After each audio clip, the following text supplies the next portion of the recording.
Okay, so student, we are starting with the last session, that is session number 3 of chapter number 4, the last topic of chapter number 4, that is get and post method. So now what is get and post method? Basically get and post create an array. This array holds a value where keys are the name of the form control and values are the input data from the user. Both user and post are treated as $_get and $_post. These are super global, which means that they are always accessible regardless of scope, and you can access them from any function, class or file without having to do any special things. $get is an array of variable passed to the current script via the URL parameter.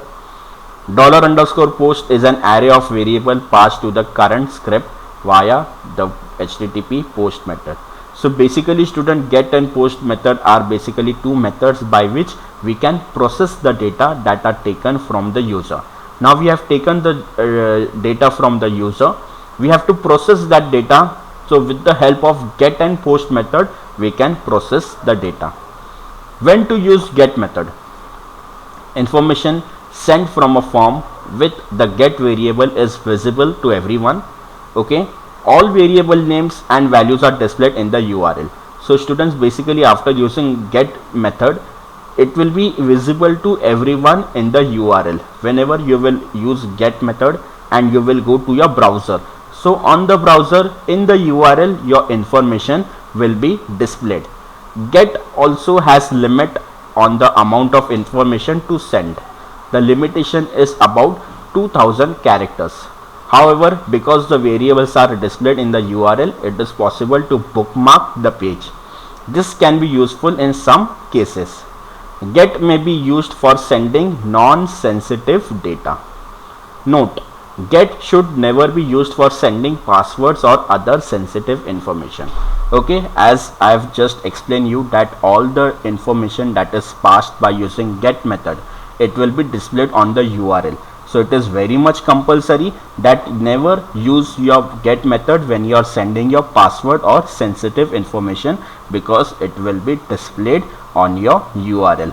Whatever information, if we are sending like sensitive information, like when you are using password or internet banking, that time we have to never use your get method.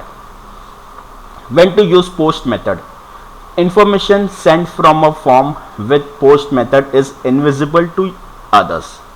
All name values are embedded within the body of the HTTP request and has no limit on the amount of information to send. Moreover, post supports advanced functionalities such as support for multi-part binary input value uploading files to server. However, because the variables are not displayed in the URL, it is not possible to bookmark the page. Developer prefer post for sending form data. So as if we compare your get and post method, you can see that post method is more secure, because the information that is sent from the user, that is invisible, that is not visible to others. Like in get methods, the information is visible on the URL, and post method, that is not visible. So if you compare get with post method is more secure because the data is not visible on your URL. So when you are using your internet banking, net banking, or when you are inserting your password, that time post method will be more comfortable. Okay, because it will not show your data on the URL. Student, a quick recap of this chapter. We have seen different types of form. We have seen HTML form, then we have seen what are the form elements. We have seen almost 19 types of form elements including input type. We have seen button, email, date, time picker, range, search, and after that we have seen get and post method. Okay, I have also explained you what is basically the difference between get and post method. Okay, so student, this is the completion of chapter number 4. Chapter number 4 is completed. Thank you.